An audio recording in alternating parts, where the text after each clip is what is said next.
Weather front approaching from the north and west. That will bring...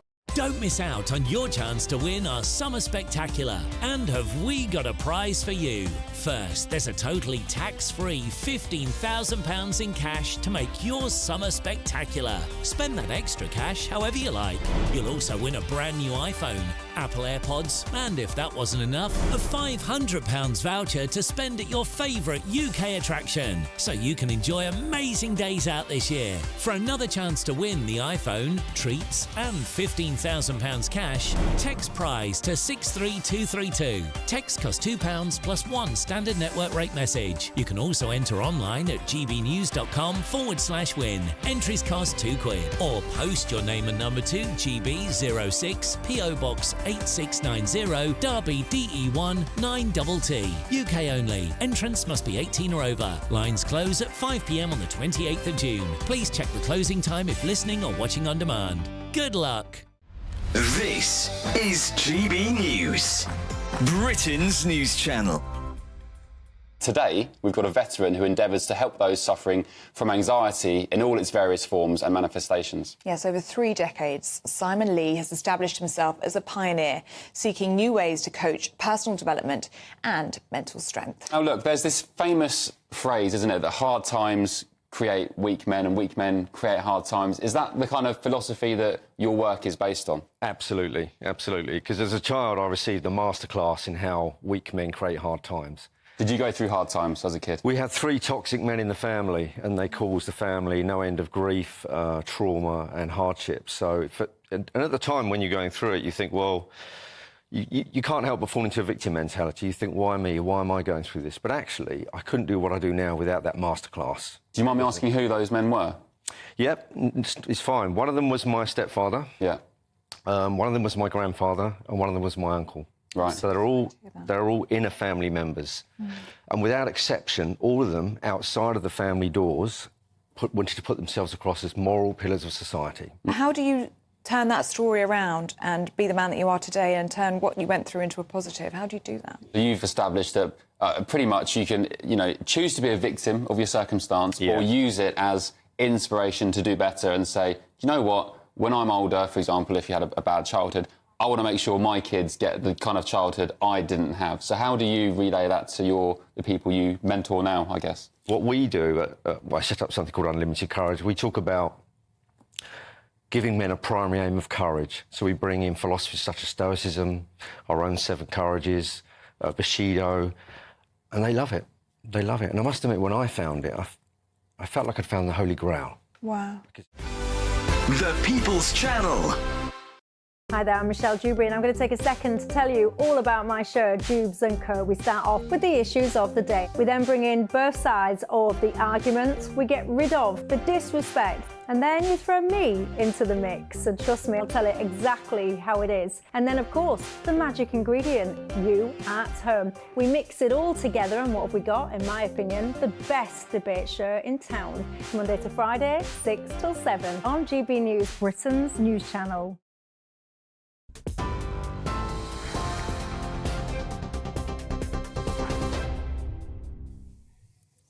Well, in a moment, headliners, but first let's start this bulletin with some breaking news. A man has been detained upon his return to the UK following fan disorder in Germany ahead of England's Euro 2024 match against Serbia last night. The 39-year-old from Bolton in Lancashire was returning from Germany when he was detained by officers under the UK's Football Spectators Act of 1989. His passport has been retained and he's due to appear in court tomorrow. That news just into us. Now, Reform UK was in South Wales today launching its election manifesto, but describing it as a contract with the British people, which will reshape the way the country is run. Reform leader Nigel Farage outlined plans to freeze all non-essential immigration and take Britain out of the European Convention on Human Rights. He would also introduce a new tax for employers which choose to hire workers from overseas. The first £20,000 a year of people's earnings would be tax-free, he says, with extra funds recouped from abolishing the government's net zero targets. Mr Farage says he wants to restore trust in British politics. The great British public who want some hope, who want some aspiration, those at the lower end of the income scale who can't make ends meet, those who are trapped on benefits, and I mean trapped, they can't get off because you work for more than 16 hours a week, they take your benefits away. We're aiming at those people, we're aiming at people who would like well-paid jobs in the manufacturing sector. Nigel Farage. Now the Conservatives are urging Labour to scrap local referenda on council tax hikes. Under current rules, Parliament can set a limit on council tax increases, which currently stands at just under 5%. But the Conservatives are saying that Labour has not mentioned the matter in their manifesto, suggesting that Labour might ditch the referenda and the rule attached to it if it gets to power. Labour has described the claims as hysterical and desperate. Meanwhile, a Press Association poll of polls today reflecting party ratings over the last 7 days up to and including today gives Labour the lead with 41% of the vote ahead of support for the Tories on 21 and Reform on 15. The Prime Minister, however, Rishi Sunak, said today he'll fight on and he intends to win. There's still 2.5 weeks to go in this election. I'm fighting hard for every vote because I believe we can win. And there's a very clear choice at this election. It's having your taxes cut by the Conservatives or facing significant tax rises with the Labour Party. Now, we know now the manifestos are all out. Everyone's cards are on the table. With the Conservatives, we will cut your taxes at every stage of your life. And in contrast with Labour, the tax burden is going up to the highest we've seen in our country's history. Rishi Sunak. Now the Liberal Democrats have pledged to spend £10 million a year tackling the practice of sewage dumping by water companies. Under the party's plans, 100 new water quality inspectors will work as part of a new Clean Water Authority, a regulator which will have the power to force entry to sites if water companies are slow in granting permission. The Lib Dem leaders at Ed Davey attacked the Conservatives' handling of the sewage water crisis, calling it a national scandal. That's the news. For the latest stories, sign up to GB News Alerts, scan the QR code on your screen or go to gbnews.com/alerts. Time now for Headliners.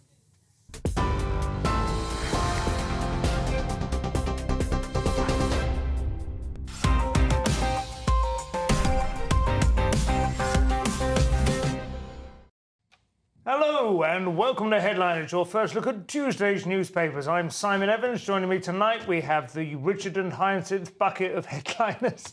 That was an odd combination. It's Josh Howie and Cressida Wetton. I don't believe those people have ever seen that TV show.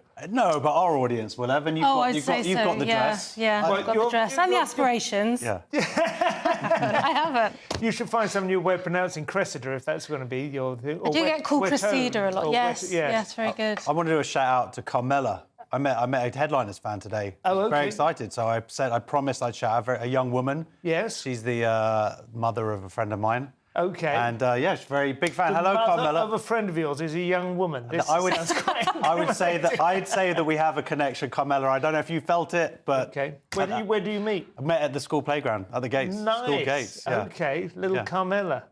Little she was a little Carmelita. So let's take a look at those front pages. Daily Mail. Rishi Keir only wants votes at 16 to entrench his power.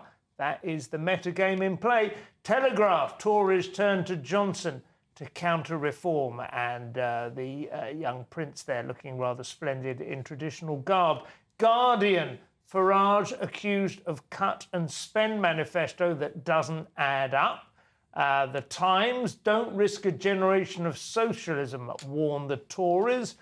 And the iNews, Farage, it's impossible to know if reform would keep low tax pledge. Finally, the Metro have hero patient stopped bomber killing nurses. Those were your front pages.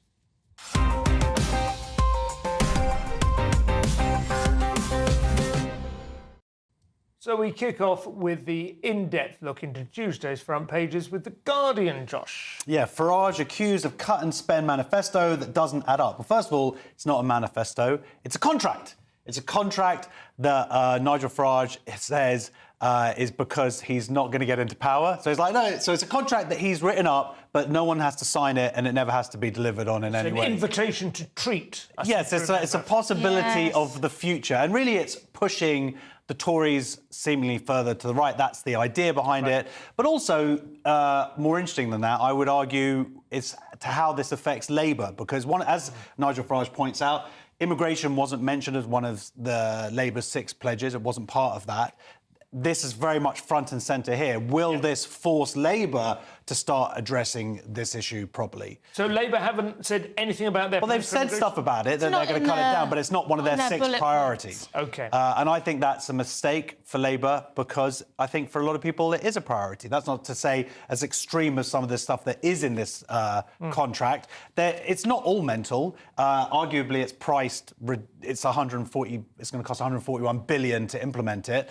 But there are some interesting ideas here about, for example, increasing tax-free allowance to £20,000. The idea is that that's an incentive for people to then work, because there is that weird border where you're not working but you're on benefits and whatever. If you push it up like that, and there's a good, I think it was in there when there's an arrangement which allows a married couple to distribute their 25% of their So there are some ideas here. It's a minor thing, but I do absolutely approve of this introduction of 2-year rather than 3-year degrees, whereby people can experience that little kind of air gap between education and working life. But, you know, there are plenty of degrees now which realistically... Simon, does that mean you can't spend a whole year in bed being drunk before you have to take it seriously? 2 years. No, but the first year's meant to be a false start, isn't it? But that was the first year... the social year. That was the first year in a degree course which was a 3-year degree course, like law and medicine, the first year in bed, 2 years of studying. But there are some degrees now where, to be honest, you can have a year in bed and then a year of studying and you'll get it, and that'll be fine. I just want to lose my virginity. Yeah. That was all. We've already been through the school gates conversation. OK, sorry. I can't matter again. Let's have a look at the Daily Mail now, Chris. The Daily Mail. Rishi, Keir only wants votes at 16 to entrench his power. Well, that's kind of obvious, isn't it? So the Prime Minister said the Labour leader's unprincipled bid to lower the voting age to 16 was designed to be electorally useful to him. Well, of course it is. And he's talking about locking them in for generations, which, I mean, it's a very obvious statement, isn't it? Of course it's cynical. Of course he wants more 16-year-old voters. There's also noises in here about Starmer getting people in the EU to be able to vote for the Labour Party. Good luck with that. I mean, Europe isn't... I mean, there was an awful lot of things that went on under Blair, which were quite subtly reshaping the Democrat, the electorate along the lines that they wanted. There's a chap on Twitter called Oren McIntyre who is an American commentator who has identified certain things that the Biden administration have been doing as well. Which but then the Tories have arguably changed some of their borders that supposedly they've got a slight advantage, or they did. The gerrymandering. The gerrymandering. Yes. Yeah, so there is that. But I just want to say this is desperation here. He can't obviously say, this is what I'll do when I get into power, because he's been in power and he hasn't done it. So really he's come up with these 2 attacks. One of them is ridiculous, this idea of EU nationals voting in the election. But the other one is, it's amazing when you're working in this industry on the periphery like we are, where you see these stories sort of how they come out of nowhere. This was a journalist asking, would you do it? And he said, we'd look into it. And now it's become like the big Labour policy, supposedly. And all it really came was from one question, and this has now become the centrality, supposedly, of Labour's policy. It's not true. So you don't think it's like... I just think he said... No, I don't... Of course, he hasn't said it's like their big part of their policy. It wasn't... You know what I'm saying? So this is just how this stuff goes on. You say that, but I've heard lots of sound bites of Starmer saying, well, if people pay tax, then they should be allowed to have a vote. Well, this is because then it's like justifying it after the fact. He certainly hasn't going out of his way he hasn't been at any great pains to quell... But I think it's a terrible policy, by the way. I don't think it should happen at all. And also, there's no guarantee that 16-year-olds are going to vote for Labour anyway. They're probably going to vote for Greens nowadays. Well, that's very true. good point. Also, they probably also just simply won't vote. And the Telegraph, Josh. Tories turn to Johnson to counter reform. So this is, Boris Johnson. He's been away quite a lot, but they're asking, like, he's... Essentially, it says here he's signed tens of thousands of letters signed by Boris Johnson and delivered to voters across the country. They're not personally signed. They've just printed with this little signature at the bottom. This is what they're resorting to. It works for Dali. Yeah. What is the thinking now that they need a sort of populist, charismatic entertainer? Exactly, but the question is, he's not making any personal appearances. He's going to be away till, I think, the day before the election anyway. Yeah. And how much... He is standing again. He is standing for election again, Johnson, because that's quite surprising in itself. Yes, yeah. But I mean, is he just automatically go, we can't, let's not say, but... No. But... yeah, but also the question is how much does Sunak really want his help and how much bad blood exists between them. And I think Sunak is like... And also I think Johnson is, rightly so, probably doesn't want to go down with a sinking ship or to be perceived to be part of a losing election. Do you think Johnson might join Reform? That would be something, wouldn't it? That would be hard thought. You heard it here first. No, you didn't. Finally ending this section on the Daily Star, Cressida. Vote bin face. So there you go. Most sane politician in UK unveils tip-top manifesto. We don't have that yet, but what we do know is that it's a 24-point plan to save Britain. And we at the Daily Star believe it to be the most sane and honest manifesto out there. Obviously, it's not a contract. It's just a traditional manifesto. Has he named any particular policies, bin face? Well, he may have done, but I've only got that sentence. This one's really good. Water chiefs to swim in UK rivers. That's a genius policy. Yeah. In fact, all politicians should be... Well, it's the idea behind sort of kids, the education sector is sending their kids to a state school or whatever it is. John Selwyn Gummer forcing his children to eat CJD burgers. Yeah, exactly, all of that stuff. But yeah, water chiefs should swim in UK rivers. Absolutely. That's a great idea. And all MPs' children should be state educated and go to the NHS. Absolutely, yeah. Maybe the old people be allowed to get some private... Yeah, and croissant prices capped at £1.10. Do you remember the Monster Raving Loony Party, who for many years were the sort of prior... the previous incarnation. They famously had a number of policies which did become law, which were initially introduced. They were the first people to save votes for 18-year-olds, for instance. God, I can't remember what the other one was. It was probably legalised homosexuality or something like that. There was something in the 60s that was considered to be, like, wacko, and actually did become... They'll never do it. Yeah, it's supposed to be satire. Well, there we have it. Those were your front pages. Next up, we have the Viscera. Student voting patterns. We have EastEnders Colin. He's lived long enough to see himself become a villain, and much more besides. See you in a couple of minutes. GB News Breakfast. Every day from 6 a.m.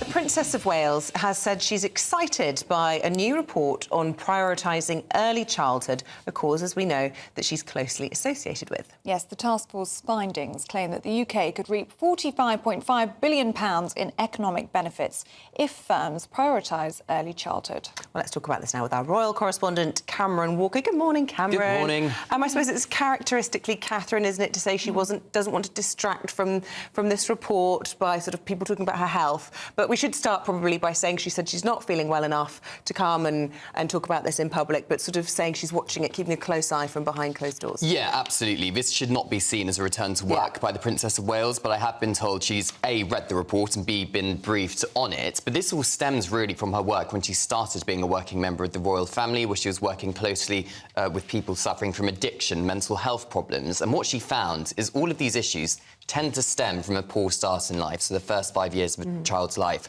So in January 2023, she set up Shaping Us, this awareness campaign for the early years. 2 months later, she convened the Business Task Force, so 8 members of big businesses across the UK, and over a generation, that could add, as they claim, more than £40 billion to the UK economy each year. We spoke to Peter Grigg yesterday. He's the chair of Home Starts UK, a charity which supports young families. Let's hear what he said about the Princess's role in this. She's been a real driving force behind the report and everything it's done. And when we've spent time with the Royal Foundation, what it does, it reminds everyone that this is really important work and early childhood matters, that more businesses should get involved, that more charities are out there for people who want to do more to support families and children. So it's been a wonderful experience. The People's Channel. Weekdays on GB News. Wake up to breakfast every day from 6 a.m. Followed by Britain's newsroom at 9:30. At noon, it's Good Afternoon Britain. Followed by Martin Daubney from 3 p.m. Only on GB News. The People's Channel. Britain's news channel. I'm Christopher Hope. From pop stars to politicians, I'll interview anybody. in a pub who's got a political opinion. Join me every Friday on Spotify, Apple Podcasts, YouTube or gbnews.com, or wherever you get your podcasts. GB News, Britain's election channel. We're proud to be GB News, the People's Channel. And as you know, we always love to hear your views. Now, there's a new way of getting in touch with us at gbnews.com/your-say. By commenting, you can be part of a live conversation and join our GB News community. You can even talk to me, Bev Turner, or any of the members of the GB News family.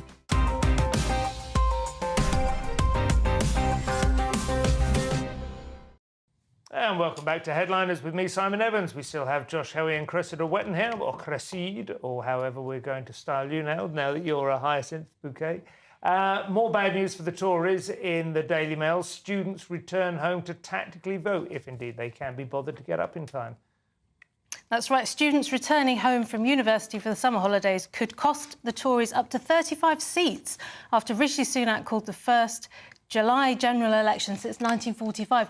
Rishi, how could he not have known? If you call it in the summer holidays, all the students have gone home, possibly, and they might vote for the other side. Of course, as you said earlier, they also might vote for the Greens, so this isn't a done deal. Is it definite that you can only vote in their home constituency, not in their university? No, it's just more likely that that's where they're registered. That's probably, yeah. I mean, it's also possible that they won't be back. 4th of July, that's quite early in the summer. No, they're all back in the next week or so. My daughter, who's in her first year at university, I learned, as it happened, did not have a third term. They didn't go back after Easter. Oh, really? So yeah, London University, King's College London University. They had exams and they had some sort of revision periods and access to tutors, but there was no scheduled education at all after April. I think it's just the way it works out with which courses you're doing, but I remember that happening to me. I had a term where I just had nothing. Okay. But, you know, that was in the days where we didn't have to pay for it, so I was perfectly, This is why I'm perfectly behind happy. Exactly, it's fine, of course, Yeah. you know, as long as my parents are paying for it.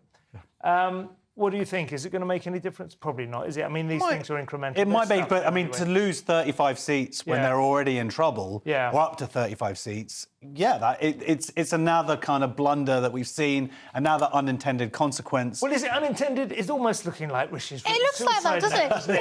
Like he's read a book that says... I mean, I can't believe... I didn't know this. I've never thought of it, but I'm sure somebody somewhere did. Somebody that knows about elections. I wouldn't I'd be surprised if they did. Yeah. It's like that scene in Butch Cassidy and the Sundance Kid. You know, are you kidding? The fool's going to kill you.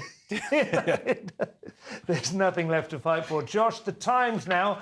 One for TV soap viewers of a certain age. Colin Russelloff of EastEnders is in the hottest water since the first televised pre-watershed gay kiss in 1987. Wow, taking people back.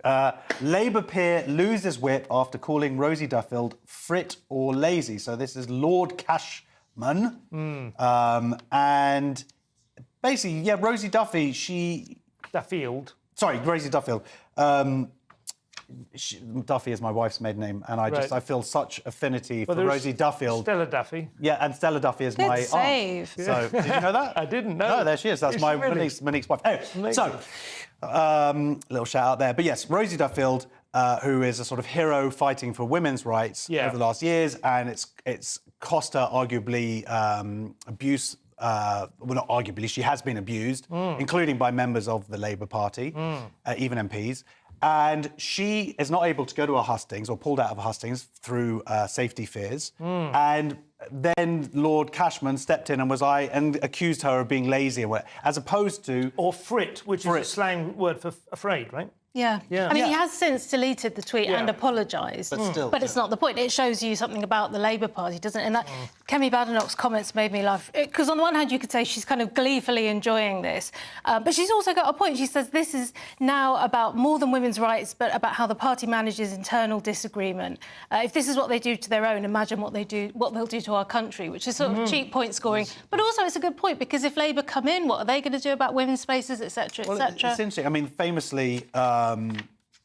Keir Starmer, we're going to talk about the whole women, what definition of women in a bit, but he hasn't kind of spoken to Rosie Duffield. He hasn't addressed any of this directly or addressed her. This is the thing. She has been repeatedly let down by the Labour Party. It's one thing to endure a certain amount of abuse if you go to certain rallies. There's a contingent on both sides. That's one thing. But it's, as you say, it's like she was really hung out to dry on a number of occasions. And she was proved right. Yeah. She was all the of first these one. She wrote a column in The Sun several years ago or something. Yeah, she's one of the first. And it's left-wing women who have taken the point on this, and they are the ones who receive a huge amount of abuse. And this should be corrected. And so Lord Cashman coming in, he's one of the founders of Stonewall, but there's a big division, or not big division, but there is a division within the LGB community who don't want to be part of that. And Simon Fanshawe, who's been on this show, he also was one of the creators of Stonewall, and he has argued for women's rights. So anyway. Still, Colin was treated very badly on EastEnders. Dot put around the rumour that he had AIDS. Oh, really? Yeah, it was a terrible incident, yeah. I remember it very clearly. Do you not remember that? I don't remember that. Yeah. No, Dot Cotton learned that he was in a relationship with a younger man. Well, anyway, these were the heady days. You can see why he craves a bit of controversy, you know. It used to be so much more exciting to be gay. The Guardian now, and accusations of illegal activity in Greek waters as authorities attempt to steer the nation between the Scylla and Charybdis of our time. Greek Coast Guard's treatment of migrants clearly illegal, says ex-officer.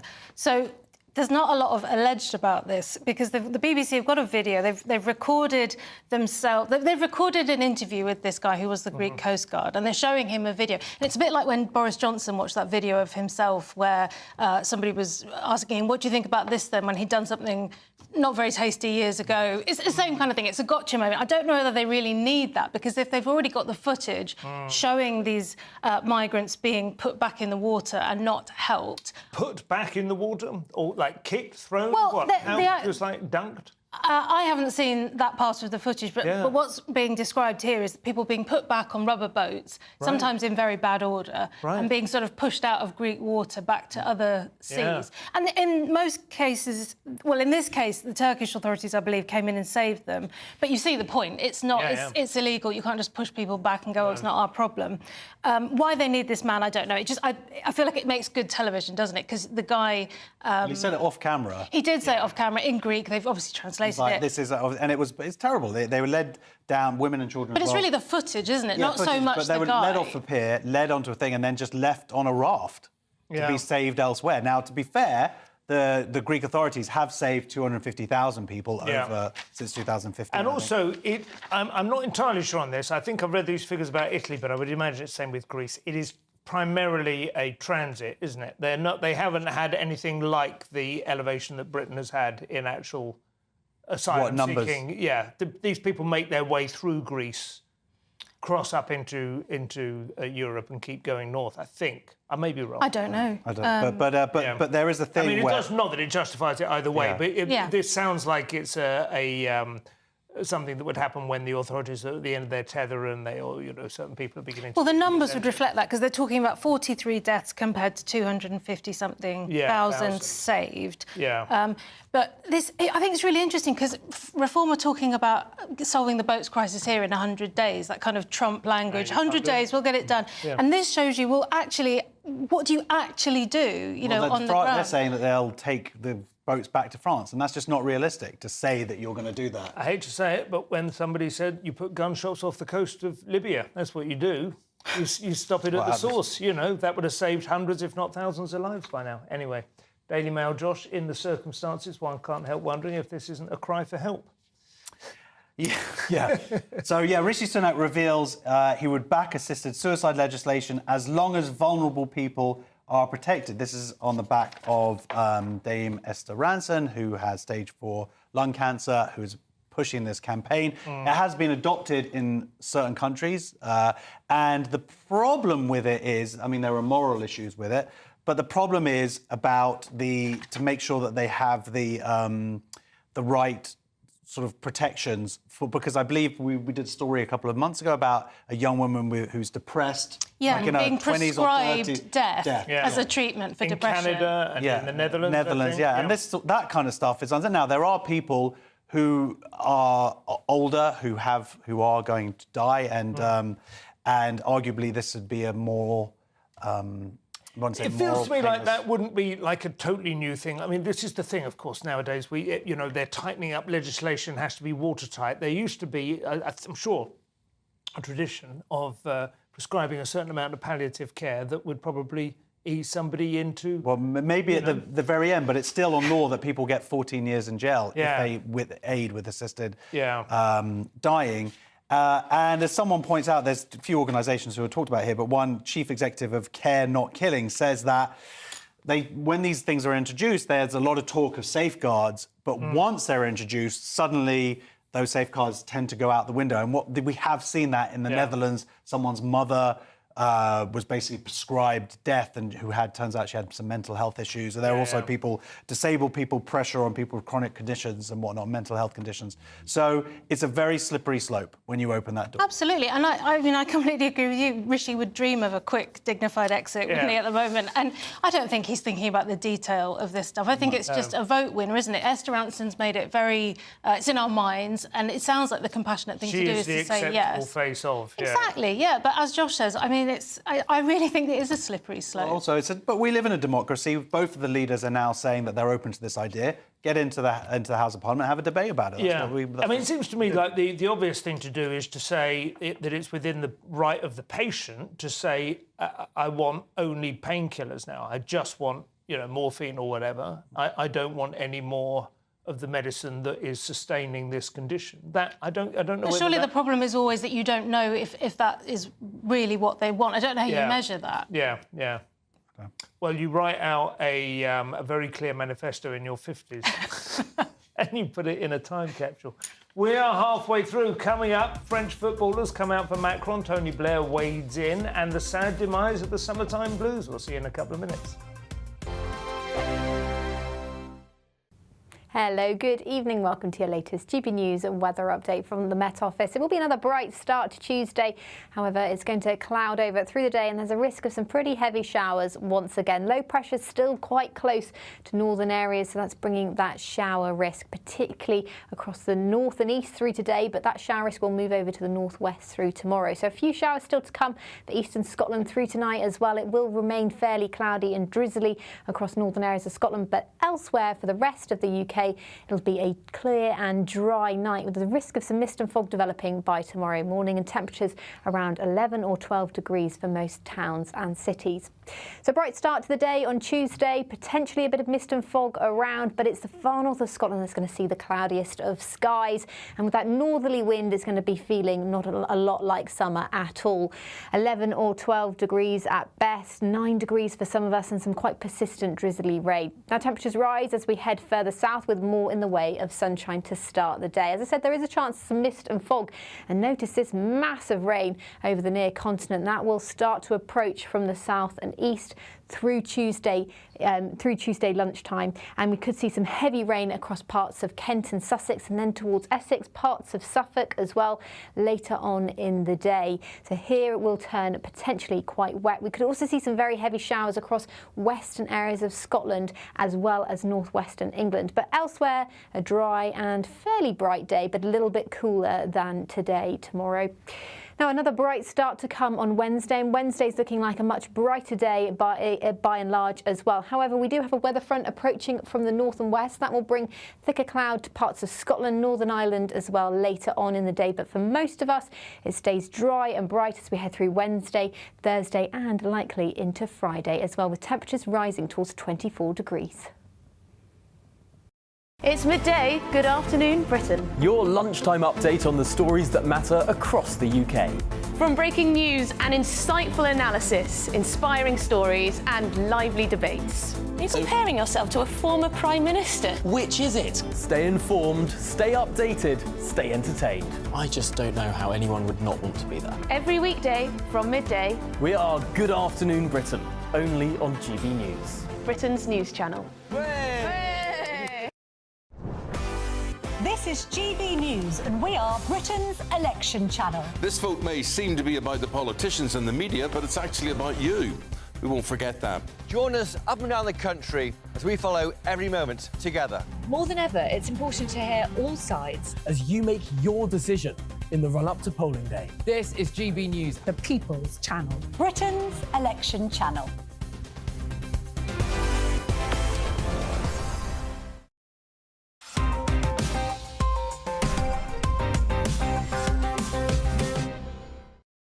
And welcome back to Headliner. So, Cressida, we have the Times now, and the third wealthiest footballer in the world has pitched in to warn French voters not to drift out to the right wing. Kylian Mbappe. I didn't even know who he was until today. I am so not into football. Kylian Mbappe urges French to vote against extreme rally. So he's the Gary Lineker. I watched his video today, and he's talking with fantastic confidence about politics. He's very sure of himself. The superstar footballer's words represented a rare positive note. Right, so Macron it's not looking good for him. No, big gamble, and it's not paying off. So right, so that's the difference. So this guy is saying vote for Macron, don't right wing bad and all that stuff. But he's not saying it in the same environment as Gary Lineker. He's saying it in a country where that's not looking likely. Yeah. So to his credit, I suppose you could say that's a bit braver. He is part of a huge cohort of athletes and other celebrities, but especially athletes who've come out for Macron. It's quite interesting. I can't remember this happening in France for some time. I think they're really rattled. Well, I'm sure they are rattled, but then this is always what happens because they have essentially like the first round, second round. So everybody gets scared in the first round. Is that the case? No, this is parliamentary elections. I still think, yeah. So then they'll have not presidential. No, it's not. Yeah. So they'll have that. So they'll have that. The first round will scare everybody. Okay. And then the centrists and the leftists will join because when you add them up, they beat the rally. I got to say, the name of the group Rally. I don't. If you're trying Rally, isn't it? something. I don't think if you're trying to not evoke far right. Yeah, they changed it from National Front as well. Yeah, didn't to they? Rally. That's not good. It's go with something a little bit Nasty more euphemism-y or whatever. Yeah.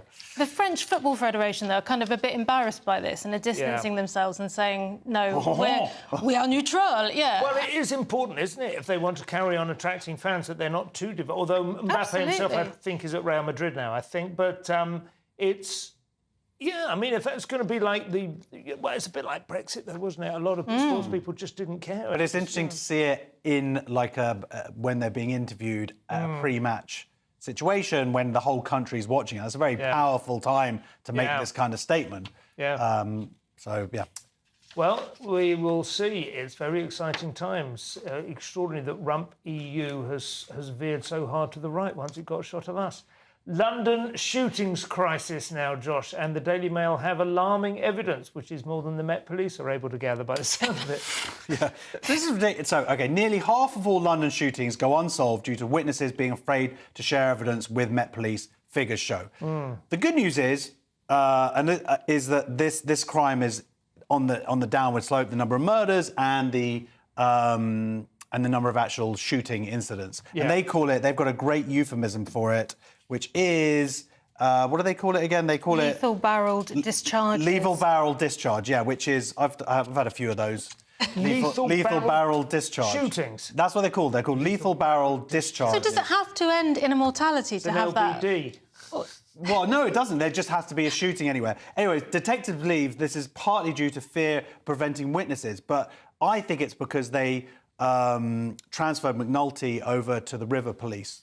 It's a little no idea wire what you've reference just there. I think you need to do line of duty. If Okay, to keep people. Drama, yeah. So, but the real thing is that half of shootings in London are believed to be linked to gang crime. So the interesting thing is here is they're saying people aren't coming forward or providing witnesses because they want to go off and get revenge. Yeah. So that's not good. Yeah, exactly. The idea that the idea that happened to Colin in EastEnders as well. He was on a jury and he refused to give a not guilty verdict in a gangland crime and his house was smashed. I don't know how you read all these books when you're watching EastEnders all the time. Imitating back in the day. Reading Wikipedia, I boned up on him. I wouldn't have had all this at my fingertips. Do you think the police really think it's anything to do with trust? No, that was a Freudian slip.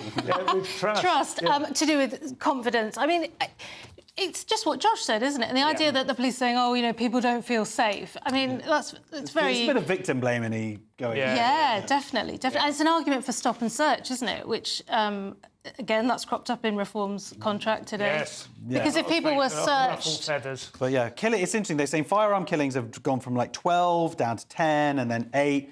So, and there's been Sorry, two so do you far. mean lethal barrel discharges? Which leads to the deaths of people, which is good. So it does seem to be going down. But when you look at these figures, and when it's such small figures like this, even though, of course, each one is a tragedy, actually, you can't really... doesn't work like that with those, no, because then suddenly there'll be 20. Yeah. That's how it works, and that's...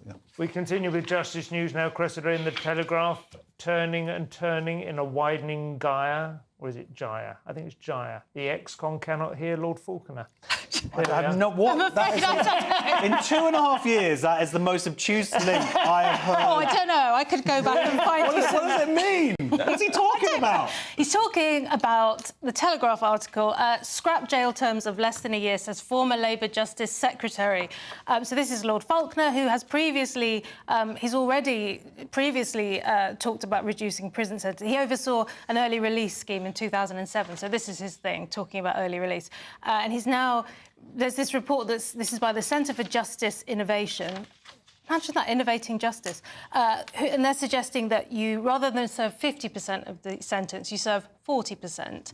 Unless you're a really bad wrong and you've done a sexual assault or a violent or terrorist crime. But so, you know, your average shoplifter, I guess drug dealing, things like that. Because the prisons are full, and they're even saying they think that prisons might get to capacity before the 4th of July. So things are pretty bad. I just want to know what a gyre is. Turning and turning in a widening gyre, the falcon cannot hear the falconer. Things fall apart, the centre cannot hold. Mere anarchy is loosed upon the world. Wow. OK, I mean, that's poetry. Yates, the second coming. Yates, I've heard of Yates. It's the single most quoted poem in the language since Trump was elected. OK. Anyway, but I wonder whether we shouldn't revert to some slightly more old-fashioned punishments, you know. What, stocks? Hanging. Stocks, Or if they're thieves, you know, not actually amputating their hands, but maybe just smashing them with a bat, you know. What so about they wearing... can't use them for 6 months. What about wearing, like, a big glove, like a boxing glove? They can feed themselves and live at home. But what about wearing, like, a big boxing glove they can't take off? Yes, that's really good. Hello, someone's up for election. That's awful. That's pretty... Chastity belts as well. Or something like that, yeah. Very good, very good. Because, you know, I've been told that I'm not going to get anywhere with actual castrations. That apparently is... OK, this is what you'd be going for. But this is serious. This is... What incentive is there for people to not commit crimes? Not even boxing gloves. They could be like those big sponge hands that you take to football grounds. Yeah, something like... And say, I committed a crime. Yeah. I robbed... And saying your crime on the actual thing. Letter. Perfect. Right. Staying with the Telegraph, Josh, and Tony Blair has waded in, which can only mean one subject matter. Yeah. Tony Blair, a woman has a vagina and a man has a penis. Well, speak for yourself, Tony. And this is Tony Blair bravely wandering into the trans debate after many years after everybody else. And by the way, guys, look at me, how brave I am. And this sort of is frustrating because there are people now going, it's obvious, isn't it? Yeah. It's like, well, it's been obvious to anybody sensible for years, but there are many people who have lost their jobs, predominantly left-wing women and lesbians, who put themselves out on that line years ago and were demonised and vilified and called bigots and threatened and death threats and J.K. Rowling and all of this. And now Tony Blair goes, well, it's obvious. Well, it's obvious now because people have done the heavy lifting. To step in after the fact and just kind of go common sense. It's frustrating. I mean, look, he's right. Of course, a woman has a vagina and a man has a penis. The interesting thing, and we talked about the story earlier, is I hadn't realised, obviously, the famously, Keir Starmer was like 99.9%. He has since come out and said, look, a woman is an adult female. So he has changed his tune somewhat. He's also talked about how they wouldn't go down the self-ID policy route. So reason has got through. The campaign of these women mostly have worked, and Graham Linehan and Andrew Doyle. But it's very frustrating when people sort of start talking about common sense after not having really contributed. Yeah, well, it's classic politician, isn't it? The sun comes out and they go, oh, I did that, or, you know, or I knew... He says, oh, it's just weird. He concludes that it's weird that there was such a polarised debate. Yeah, pretty weird. I think that's... Yeah, and if people had stepped up, then it wouldn't have been weird. I mean, he would have been in a very good position, absolutely, actually, wouldn't he? Because he wasn't up for election. He was home and dry. He was essentially like a tenured professor who could speak the truth, Yeah, and I think he might have even had some sway. Yeah, but then equally, I think Cameron and Ken Clarke and lots of people of that kind of vintage have been disappointing on this issue. Yes. You know, a lot of people you might have thought, well, come on, you're not going to, you know, it's not like you're going to lose anything. No, because what they would lose is the ability to say that they were a moral, but like they thought, be kind. What's the issue here? Well, it turns out, guess what? There is a conflict of rights here. So let's read some stuff about it and look into it a bit more. You are seeing children being medicalised. This has real-world ramifications for women's safety, for medical language, we've seen autistic children, gay children, basically converted and sent down this medicalisation path. And it's all because of the cowardice of politicians to actually just take a stand, and also the laziness to just read some articles. Sorry. President, worrying news now, and this is money for parents about to be hit by 20% VAT on school fees. Minimum wage rise leads to decline in summer jobs. Yes, terrible, exactly. They need it. Yeah, they need the money. A leading trade body has warned that the new national minimum wage is leading to fewer vacancies for summer work. And it's quite a dramatic fall, because when I first read that, you think, oh, yeah, maybe a bit less. But they're really down a lot. So for jobs posting for chefs and leisure and theme park attendants, down around a third. Which is, I mean, that's significant, isn't it? Whether you can prove that's the reason, I don't know, because we know that those industries suffered under COVID and all the rest of it, so... Well, only last summer, and certainly the summer before, I remember, and I knew some people specifically saying that hospitality, was struggling to find people. It was desperate. And so that would force the wages up a little bit as well, because they just couldn't get them, because they'd all gone home during furlough, they'd gone back overseas or whatever. Yeah. So there were restaurants, there were bars. Brighton, of course, has a huge hospitality sector, and that virtually every restaurant and bar would have a notice in the window looking for staff. Yeah. And they couldn't get them. And now they're saying, I don't know. Well, this is it. I mean, as Cresta says here, the article is saying minimum wage is because of leads to, but actually, as it says in the article, it's actually political uncertainty, the UK economy flatlining, we had terrible weather, and the increase in wages. And lazy teenagers. Well, look, we've got 16, 17-year-olds get a 21% pay increase to £6.40 an hour. Yeah. I mean, we're not talking about breaking the bank. I do know, I mean, obviously some jobs are much worse than others or better than others. There are some jobs in hospitality where you can earn a decent whack if you get tips. There is an extraordinary range. I used to be a barman in a high-end place, and there was crazy tips. Yeah, yeah. But on the other hand, there are some really miserable jobs out there as well. I was a stripper. Mostly for your clients. I never got any tips for that. This is the Schoolgate chat game. We are on the home straight now. Coming up in our race for the tape, we have Seinfeld deftly deflecting a heckler, and Richard Coles on the sordid reality of life as a gay vicar. We'll see you in a couple of minutes. GB News Breakfast. Every day from 6 a.m. The Princess of Wales has said she's excited by a new report on prioritising early childhood, a cause, as we know, that she's closely associated with. Yes, the task force findings claim that the UK could reap £45.5 billion in economic benefits if firms prioritise early childhood. Well, let's talk about this now with our royal correspondent, Cameron Walker. Good morning, Cameron. Good morning. I suppose it's characteristically Catherine, isn't it, to say she doesn't want to distract from this report by sort of people talking about her health. But we should start probably by saying she said she's not feeling well enough to come and talk about this in public, but sort of saying she's watching it, keeping a close eye from behind closed doors. Yeah, absolutely. This should not be seen as a return to work by the Princess of Wales, but I have been told she's A, read the report, and B, been briefed on it. But this all stems really from her work when she started being a working member of the royal family, where she was working closely with people suffering from addiction, mental health problems. And what she found is all of these issues tend to stem from a poor start in life, so the first 5 years of a child's life.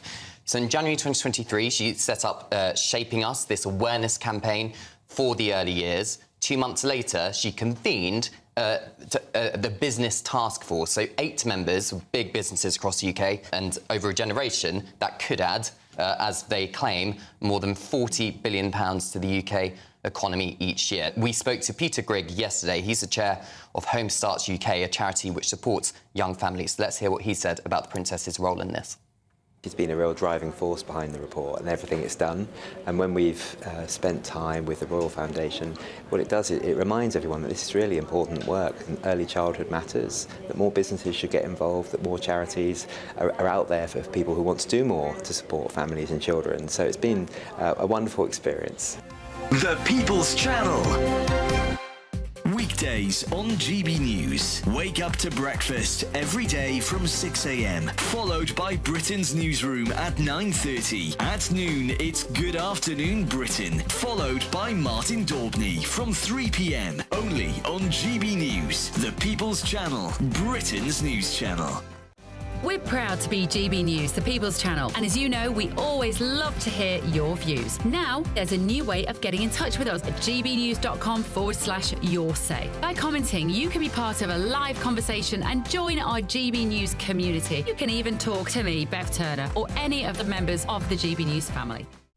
Every Saturday, 10 till 12, we'll bring you all of the news that you need to know. We'll also remind you that there is so much to smile about. It's my favourite time of the week. I get to relax, enjoy some light-hearted stories, and let Ellie teach me about fashion too. That's Saturday Morning Live, every Saturday, 10 till 12. Only on GB News, Britain's news channel.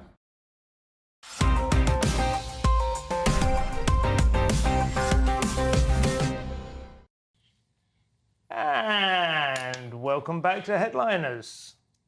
Am I on? I cannot see myself on the screen. Oh, hey, oh, hello. What? God, I got dressed quickly. A little bit sticky there. So, Daily Mail now, Josh. Don't know about you, but I love it when a billionaire comedian is celebrated for being remotely able to cope with a double-digit IQ heckler. I know, it's ridiculous. There's a similar story. Oh, my God, he did that in real time. It's incredible. Who was it? Alan Partridge, Steve Coogan. There's a documentary following him on tour a couple of years ago, and he was like, did you see when I got heckled? And then I called him a whatever, and he was like, wasn't that brilliant advice? And he was like, that's any night of the week. This is the most anyway. pair of comedians conversation ever. All right, I could have done that. Yeah, Jerry Seinfeld blasts anti-Israel heckler during Sydney stand-up gig. We have a genius, ladies and gentlemen. So it is a good clip, but the idea, he's been heckled before on this subject. Yeah. Seinfeld is he works hard, he's a professional, and he's very funny. Yeah. So he obviously sat down and went, what will I do next time I get heckled? And he had some funny lines talking about how they'd cured the Middle East and how he's also... So he was heckled about Israel, was About he? Israel, yeah. Yeah. And was it just like... It was just like free genocide? Palestine. Yeah, so they're paying... I imagine it was... I went to see him in London and it was a fair whack of money. Yeah. So they're paying 100 odd quid to go and see him and then to shout out some heckles to try and ruin it for thousands of other people. Also, shouting at a Jewish bloke, not an Israeli bloke, just shouting at a Jew from the River Sea is arguably anti-Semitic. Just to be clear, I don't think he was doing any material on that subject. No, he was just being Jewish. Yeah, just being a Jew, basically, and that's enough nowadays. And he had some funny comebacks as this guy was being kicked out. But one of the nice things was our old friend Jim Jeffries gets a name check. He says, now you've solved it. This is how we're going to solve oral issues. We're going to travel around the other side of the world and start ruining the gig. So now I'm going to go and ruin Jim Jeffries' gig, and that's going to solve the Aborigine crisis. And you sort of think, oh, I know Jim. That's weird. And Jim Jeffries got his start by being attacked on stage, didn't he? He did at the Manchester Comedy Store. That's right. I've seen that clip. I was trying to emulate it. I'll do it with you. Let's do it right now. Every time anyone sees a clip of me getting heckled, they go, yeah, he asked for that, he deserved that. Yeah. That's because you do your poetry material.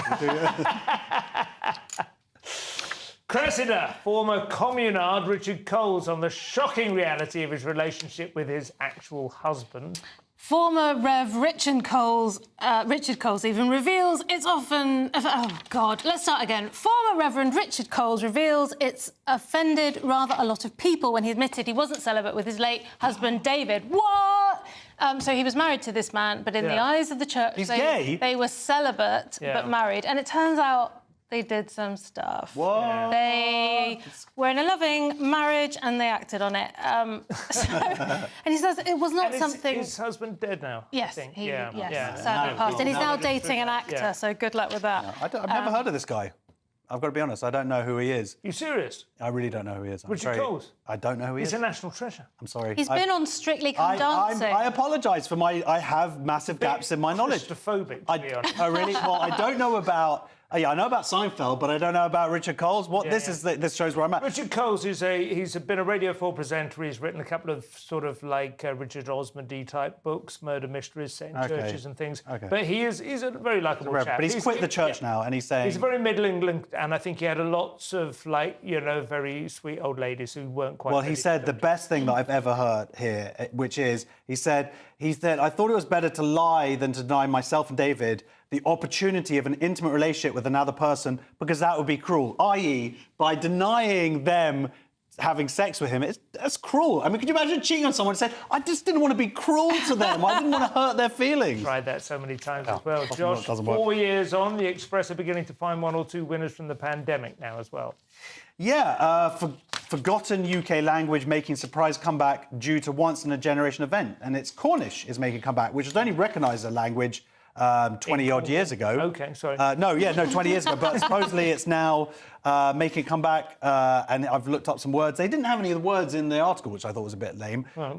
But they have hello is Dida, and please is Marpleg, and that's that. Yep. There you go. And you can do a course. It'll be one of Reform's 2 years. Yeah. Daily Mail Cressida, we've got to nip through the last couple of stories now under time pressure. Social media and pressure, rather than vanity, delusion and weak-willed idiocy, are being blamed for young people's mendacity. Brilliant. 1/3 of 18 to 25-year-olds doctor their photos before posting them on social media amid pressure to look like their favourite celebrities. Study reveals. Someone did a study to find out that people change their photos, and only 1/3. I mean, I thought that was quite conservative, really. I thought they would all be doing that. Well, that'd be the ugly third, right? The bottom third. I don't know. You think maybe the top third think I can make it from here if I just a little tweak? I don't think you can tell. Who is it? One of us, it might be you, says it's not how good-looking you are, it's how good-looking you think you are. Is that you? It is me. Someone's been saying that. No, just me in real life. Just in life. If you go around thinking you're beautiful, then you've got your psychology all in order, you know, whereas these people have to put on...